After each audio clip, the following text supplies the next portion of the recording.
బృందావనంలో ప్రజలు ఇంద్రుణ్ణి ప్రసన్నం చేసుకోవడానికి ప్రతి సంవత్సరం పూజలు చేసేవారు.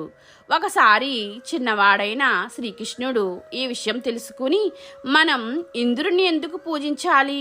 గోవర్ధన పర్వతం మనకు ఎన్నో విధాలుగా సహాయం చేస్తుంది. జంతువులకు ఆహారం, నీరు అందిస్తుంది, మనకు ఆశ్రయం ఇస్తుంది. మనం దానిని పూజిద్దాం అని చెప్పాడు. ప్రజలు శ్రీకృష్ణుని మాట విని గోవర్ధన పర్వతానికి పూజలు చేశారు.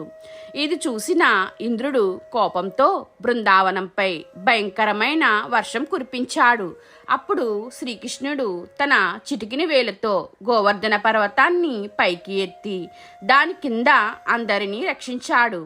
7 రోజుల పాటు పర్వతం కింద ప్రజలు సురక్షితంగా ఉన్నారు.